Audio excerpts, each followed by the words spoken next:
purpose of this lab is to teach you about how we can pass objects to and return from a function.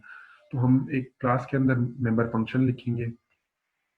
उस member function को हम जब एक object as an argument भेजते हैं तो वो कैसे भेजते हैं, उसके जो क्या वो पास बाय वैल्यू होता है, क्या वो पास बाय रेफरेंस होता है, उसको क्लैरिफिकेशन कर देंगे। वैसे हमने ये चीज़ डिस्कस कर ली थी कि जब भी बिल्ट इन डेटा टाइप जैसा कि शॉर्ट, इंट, लॉन्ग, डबल, इस तरह के जो बिल्ट इन प्रिमिटिव या बुनियादी डेटा टाइप्स हैं, जब आप उनको किसी मेंबर फंक्शन के अंदर एज एन आर्गुमेंट भेजते हैं तो वो पास बाय वैल्यू होते हैं, यानी कि उसकी एक जो आप चीज़ भेजते हैं उसकी कॉपी बनती है।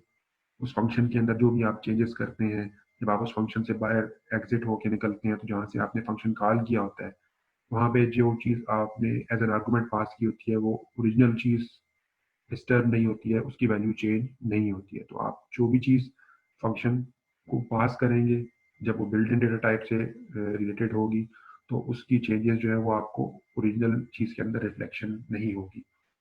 लेकिन ऑब्जेक्ट जो हैं उनकी सूरत हाल ज़रा डिफरेंट है। जावा के अंदर जब भी आप ऑब्जेक्ट्स पास करेंगे फंक्शंस को तो वो पास बाय रेफरेंस होते हैं।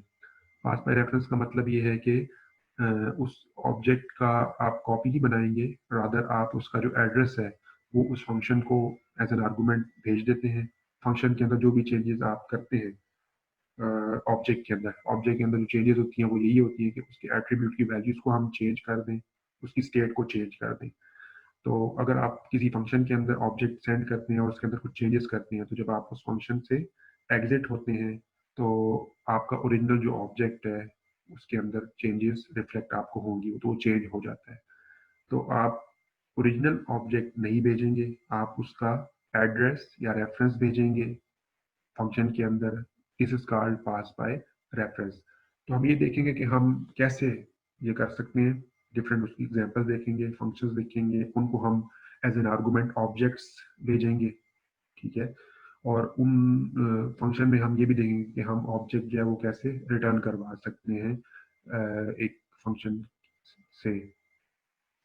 एक्टिविटी ऑफ द आउटकम यही है कि आप जो अंडरस्टैंडिंग है वो इस चीज़ के बारे में कि हम कैसे ऑब्जेक्ट जो है वो एज एन आर्गुमेंट भेजते हैं, कैसे उसको रिटर्न करते हैं, उसकी प्रॉपर जो अंडरस्टैंडिंग है वो आपको डेवलप हो जानी चाहिए आपके अंदर इस लैब के कंटेंट्स को कवर करने के बाद। अच्छा, तो बाय डिफ़ॉल्ट प्रिमिटिव जो है वो हमने जैसे मैंने जिक्र किया वो पास बाय वैल्यू, और जो आपके पास ऑब्जेक्ट होते हैं जब आप किसी फंक्शन को भेजते हैं वो पास बाय रेफरेंस होते हैं। तो इसके लिए हम एक्टिविटी नंबर 1 जो है वो देखते हैं। इस एक्टिविटी में हमने एक क्लास क्रिएट किया है जिसका नाम है ऑब्जेक्ट पास। उस ऑब्जेक्ट पास के अंदर हमने एक वेरिएबल रखा हुआ है या एट्रीब्यूट रखा हुआ है जिसका नाम हमने वैल्यू रखा हुआ है। उसकी जो टाइप है वो इंटीजर है और उसको हमने पब्लिक रखा हुआ है। तो पब्लिक रखने का यही मकसद है कि हम शायद चाहेंगे ये कि दूसरी क्लास के अंदर जब हम इस क्लास ऑब्जेक्ट पास का ऑब्जेक्ट क्रिएट करें तो हम इसके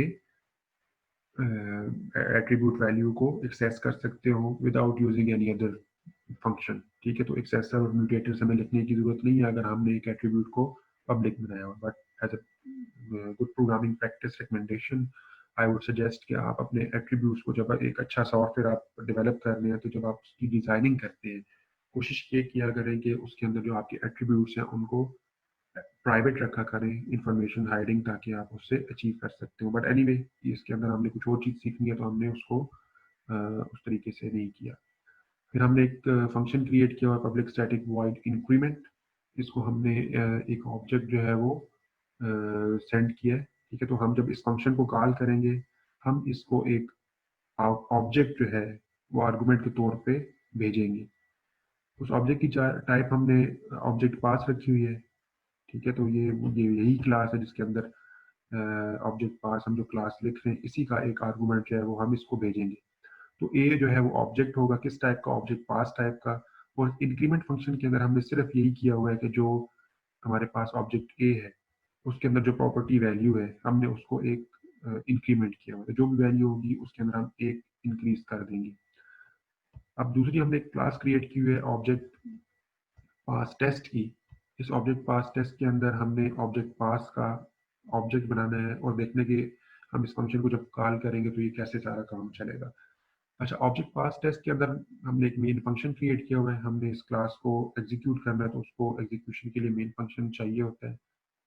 इस मेन फंक्शन के अंदर हमने ऑब्जेक्ट पास का एक ऑब्जेक्ट क्रिएट किया हुआ है जिसका नाम हमने रखा हुआ है P. Object pass P is equal to new object pass. यहाँ पे हमने ऑब्जेक्ट क्रिएट करके उसको वैल्यू जो है नीचे दूसरी लाइन के ऊपर हमने पी डॉट वैल्यू को 5 असाइन किया हुआ है।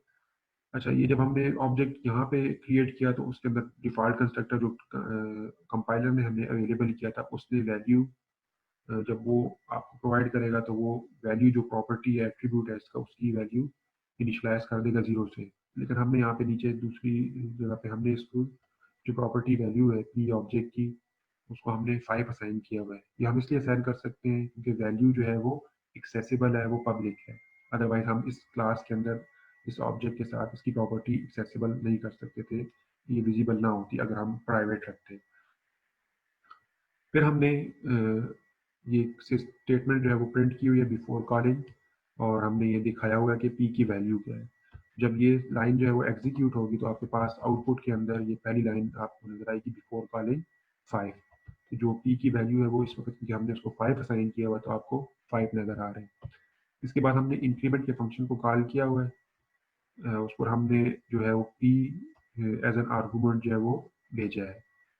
तो होगा क्या, जब ये इंक्रीमेंट का फंक्शन कॉल होगा तो पी जो है वो आपके पास एक ऑब्जेक्ट क्रिएट हुआ था मेमोरी में, उसकी वैल्यू जो है उसकी जो इसके अंदर एक प्रॉपर्टी थी एट्रीब्यूट था वैल्यू, उसको आपने 5 असाइन किया था।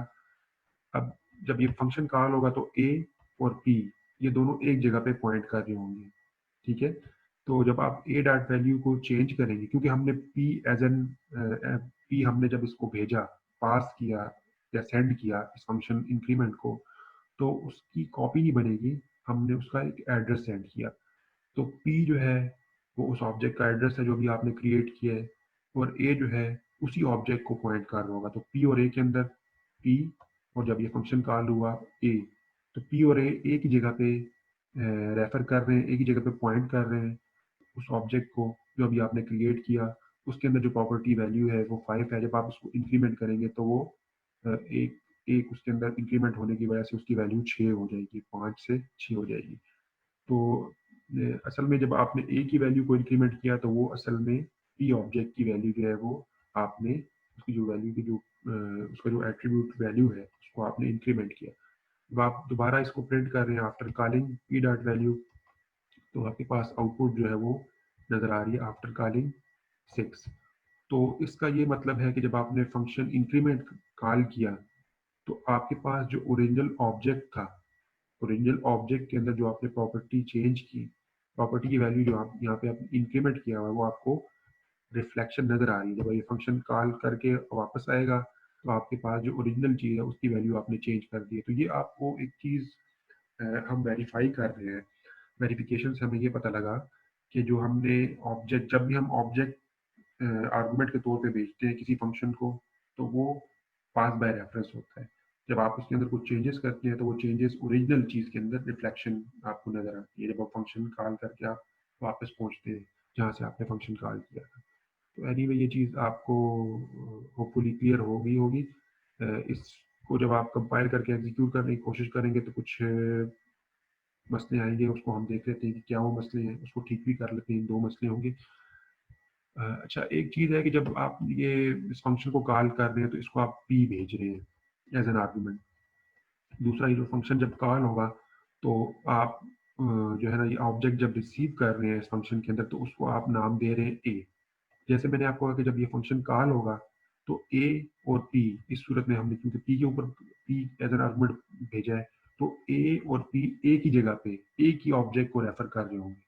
जब एक ही ऑब्जेक्ट को या एक ही मेमोरी लोकेशन को 2 डिफरेंट चीज़ें रेफर कर रही हो तो हम कहते हैं कि ये एलियासिंग है। एलियासिंग का ये मतलब होता है कि उस एक ही चीज़ के 2 डिफरेंट नाम हैं या 2 डिफरेंट रेफरेंसेस आपके पास अवेलेबल हैं आपके प्रोग्राम के अंदर जिसके थ्रू आप उसको रेफर कर सकते हैं। तो जब एक चीज़ को 2 डिफरेंट चीज़ें रेफर कर रही हो, 2 या 2 से ज़्यादा डिफरेंट चीजें रेफर कर रही है, तो वो एक ही चीज को क्योंकि रेफर कर रही है, तो दिस इज कॉल्ड एलियासिंग।